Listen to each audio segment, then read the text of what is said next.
Jesus loves you more than you will know. Whoa, whoa, whoa. God bless the police, Mrs. Robinson. Heaven holds a place for those who pray. Hey, hey, hey. Hey, hey, hey.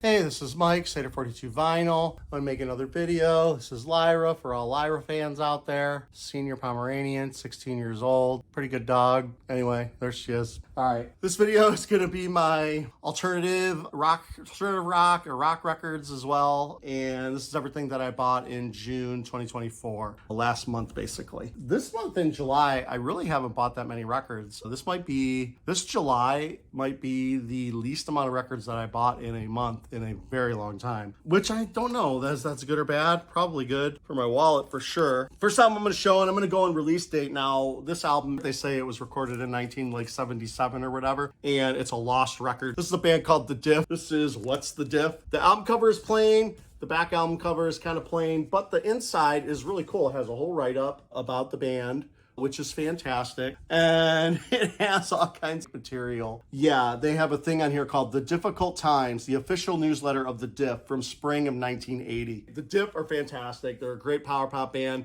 This is a great album. I've listened to this several times. The record label was really cool, Cheap Kiss Records. The first album that I got had a scratch on it on one of the songs, and it had a tick noise all the way through it. And I emailed the guy, and within a day, he mailed me out a new record. He didn't ask me to send back the old one. I told him I would, but he didn't. He said, just keep it. Don't worry about it. He said, frame it.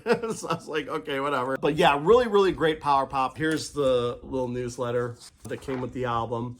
Really cool stuff, really great packaging. The album was like $30, or it was like 25 plus shipping, so it ended up being like 30 something dollars. I just listened to a couple songs off it. I really liked the gimmick that they said they were from the 70s or the late 70s, early 80s, and I thought that was fantastic. And I listened to a couple songs, and I was like, I definitely got to get this. This should have been a power pop classic, has been rescued after more than 40 years. Great gimmick, guys. Love it. And I got it in the blue. And it came with if you didn't notice, it came with a patch too, which I thought was cool. Maybe I'll actually put that on my jacket, Rockley. New from Cheap Kiss Records, over 4 decades in the making. The debut album from The Diff. What's The Diff? Featuring the soon-to-be classics, Can't Stop Tonight, Tanya. This should have been power pop classic has been rescued after more than 40 years. Give You Love.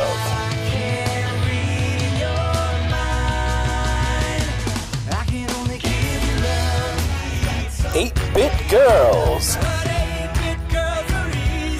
Driven to Distraction. And for all of you slow dancers, Street Magic. What's the Diff? Order your should-have-been favorite record of 1979 now at cheapkissrecords.com. All right, the next album that I bought is a used record, and that was really the only new record that I bought that was in this alternative rock category or power pop or whatever. Next album I bought was released in June 2003, and this is the Liz Phair record. This is the self-titled one. This was her major label, I want to say debut. This is her major label album. It was on Capitol. Maybe she switched labels or something. This is probably her most commercial record, but the songs are still really, really good. I really do enjoy this album. There's a song on here that sounds a lot like Avril Lavigne, like one of her songs. I think it was Complicated that it sounds like, and it's called Why Can't I? Really, really great hook on that song. Fantastic. She still plays it live. She usually plays it as one of her encore songs. And I did get to see her recently. She played the whole Exile in Guyville album, which is one of my favorite albums of all time. That album might be in my top 10 of all time. I've been thinking about doing my top 10 favorite albums of all time, all different genres, but just to narrow it down to my 10 favorite albums in the past 50 years of my life that I've listened to, or my entire 50 years of life, of just albums that I own. And Exile in Guyville might make that top 10. It's that good. Anyway, this is a pretty good album. I got it on black and I found it used. It was just like 20 bucks used in the bin. I wasn't looking for it and it just popped up and I was like, you know what? This is a good album. I knew the song Why Can't I? I knew some other songs on here too. I think I had this album when it came out. I think I had it on CD and I thought it was okay. It was just the problem with an artist who makes their best album first is that everything else after that is not necessarily a disappointment, but it can't hold up to that first album. And that's what happened with me and Liz Phair. I liked all the other albums, at least at the times that I bought them, but I didn't love them. And now I think I can appreciate them more, you know. Get a load of me, get a load of you, walking down the street and I hardly know you. It's just like we were meant to be, holding hands with you when we're out at night. Got a girlfriend, you say it isn't right, and I've got someone waiting too. But this is just the beginning. We're already wet and we're gonna go swimming. Why can't I breathe whenever I think about you? Why can't I speak whenever I talk about you? It's inevitable, it's a fact that we're gonna get down to it. So tell me, why can't I breathe whenever I think about you?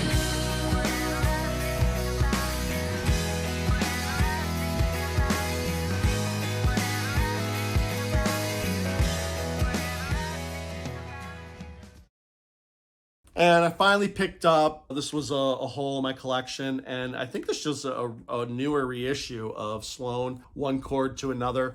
Really great power pop album. They don't stick to just the power pop style on all their songs, which I think is good, but they still write great songs with great harmonies and, you know, just really good stuff. Kind of a little bit grungy, you know, but still just rock. Yeah, just really, really good stuff. I still put it in my power pop category. Of course, Sloan will always end up there, kind of no matter what they do. In my taste, they're a power pop band, but they do, you know, a roller coaster. They do a lot of different stuff on this album, and this is really good. One of their better albums.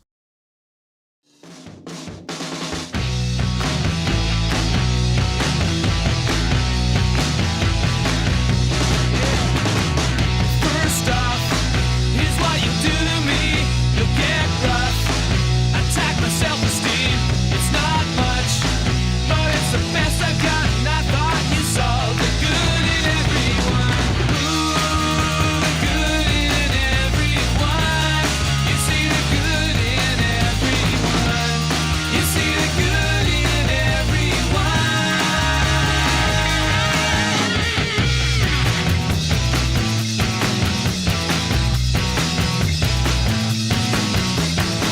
I close my eyes, I can't give it up. I dose my mind, I can't get enough. I'm in no shape, I gotta turn it off. Just let it play, the good in everyone.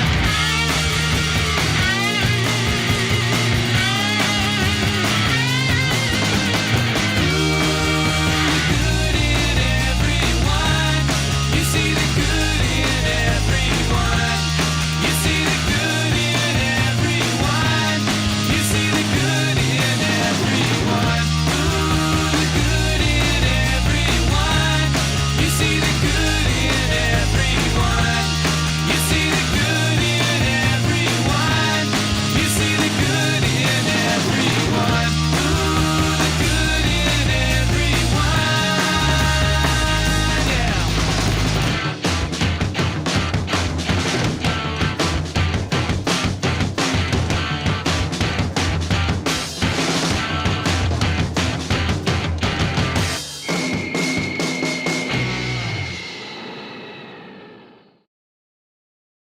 All right. Next album I bought, this was just in the bins. I found this one at Noble.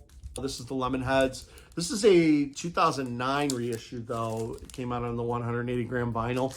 Yeah, this is a 33-minute album, and it has Julianne Hatfield on bass, which If you know me, I love Juliana Hatfield. Here she is in the middle with Evan Dando and David Ryan on drums. I think this is all the lyrics, I believe. Yeah, and really quick songs, very catchy, you know, indie rock at its peak. This was a really great album. It's a Shame About Ray. It sold a lot of copies. It was pretty big in the indie scene, you know, for an indie rock record. It's a Shame About Ray song was really big, and it also has the cover of Mrs. Robinson, which is actually a really good cover. Juliana Hatfield does a lot of backup vocals on here. I never actually owned this album when it came out, so I'm listening to a lot of these songs for the first time. I didn't realize how much, you know, she contributed to backing vocals and stuff like that. So I thought that was really cool because I love her voice. She's really fantastic and did a really great job. This might be this probably is, you know, the most popular album that the Lemonheads released. Yeah, it's really good. I really enjoyed it. There was a special edition that came out not too long ago, and I wanted to buy that, but I just didn't for whatever reason. It was expensive. I know that was one of the reasons. I think it was like $45 or $50. That was just brand new when it first came out. It was really expensive. It was 2 albums. It had like demos and all that stuff. So when I saw this for like $20-25 used, I was like, you know what? I'm just going to pick this up. And I'm happy with it. It's a good album.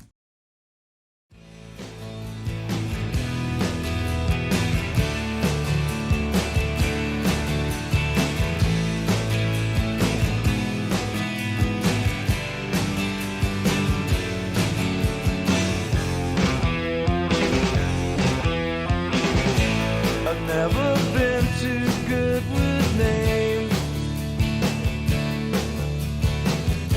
The cellar door was open, I could never stay away.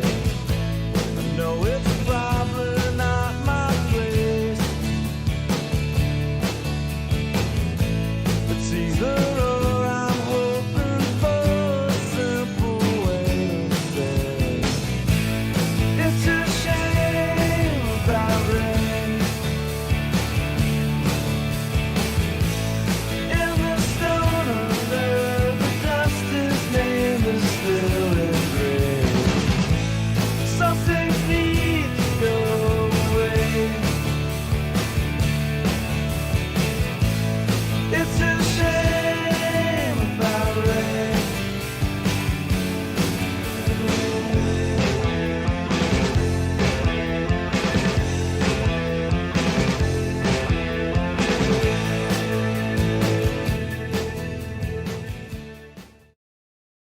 All right, another album. This one I missed when it first came out. I should have bought it. It was the reissue of Jellyfish, the Belly Button album. I believe this is their first album. Yeah, and I bought the second one, Spilt Milk, because I knew that one was the one that everybody likes. And that one has some great songs, great power pop. This one I had heard was not as good as Spilt Milk, so I knew Spilt Milk was the one I wanted for sure. And they were both released on the same day. And for whatever reason, sometimes, you know, I just think about money. I'm like, oh, I don't want to spend this much on 2 records. I don't know why, because I end up usually regretting not buying that album. And I did in this case regret not getting the Belly Button album because it did sell out quickly and I wasn't able to go back. I did the same thing with the Sundays, but the Sundays I actually thought I bought the album and I didn't. But in this case, I chose not to buy it. But then, you know, several weeks later or even after I got Spilt Milk, I was like, you know what? I think I'm going to pick it up. People are talking about it and saying it's good. So I'm going to pick it up. And it was gone. I couldn't get it anywhere. But they repressed it really quickly, and I picked it up. Pretty good stuff here. I would probably agree that it's not as good as Spilt Milk, but still fun stuff here. A lot of great harmonies, Beatle-esque stuff here. You know, Beatles-inspired, you can tell when you listen to it. So really good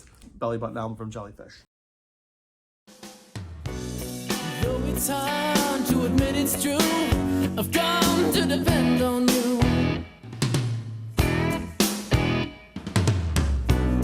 You and your angelic shout, loud enough for 2. That is why I've been fighting you the truth this time. That is why I just can't wanna live this life.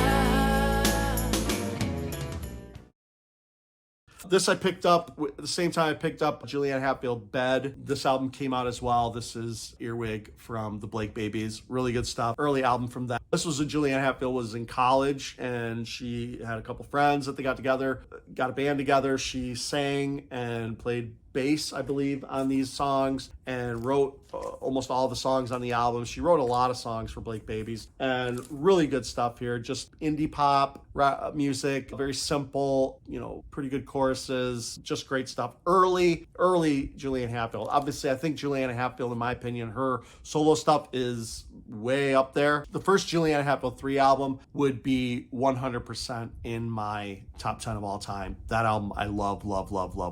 So I have to pick up everything that Julianne Hatfield is on. So double Julianne Hatfield here. She was on Lemonheads and Blake Babies.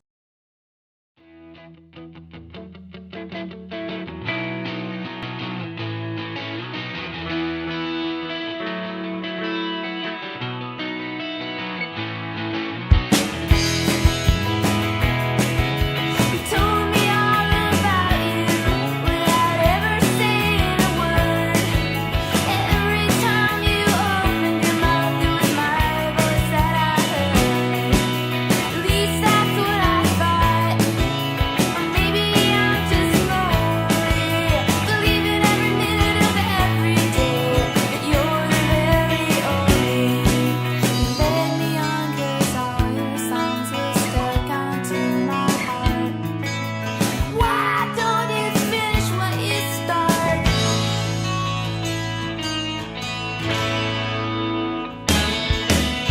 People wishing I'd come back. I don't wanna change like that. People crying for days. I don't wanna change that way. I'll just show these real quick. I picked up Bangles. This is Everything. This has the song In Your Room, and it also has Eternal Flame. Really good song. Pretty good stuff here. Power pop-ish. This is a little bit more poppy than power pop, but still good stuff. I enjoy the Bangles, like this album.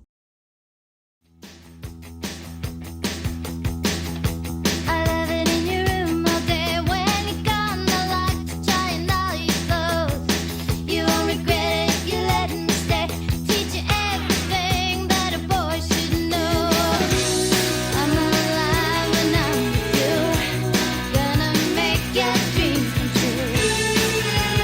In your room. Feel good in your room.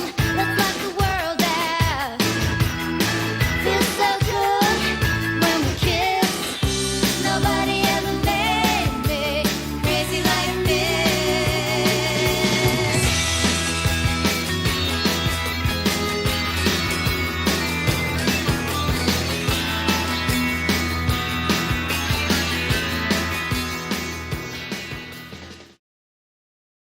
Still picking up Rolling Stones. I finally got Let It Bleed. I was kind of disappointed with this album, actually. The singles on here and the hits are pretty good, but a lot of the deep cuts are just okay. There's some other Rolling Stone albums I think that are a lot better with a lot better deep cuts. This album I thought was just okay. I need to listen to it more, but I just thought it was just okay. And the last one I picked up, this is Hot Rocks, or More Hot Rocks. This is the second version. Big Hits, Phased Cookies. I think I like the first Hot Rocks a little bit better. The main reason I wanted this, and this is an original press, this isn't a reissue, is it has the song She's a Rainbow on it, and I really love that song from Rolling Stones. I thought that was a real disappointment that they didn't put that on the first Hot Rocks. It made no sense. Anyway, good stuff here from the Rolling Stones. There's only I think I only need 1 or 2 more albums from them to, and I'm buying the cheapest stuff. I'm not going after anything, any rare pressings or anything for Rolling Stones. I'm just buying, anything that's $10 to $15. I'm trying to stay under 20 for anything that I buy from the Rolling Stones. Anyway, that's it for my alternative and rock records. I hope you enjoyed that. And thanks for watching. Subscribe, like, comment. Appreciate it. Bye.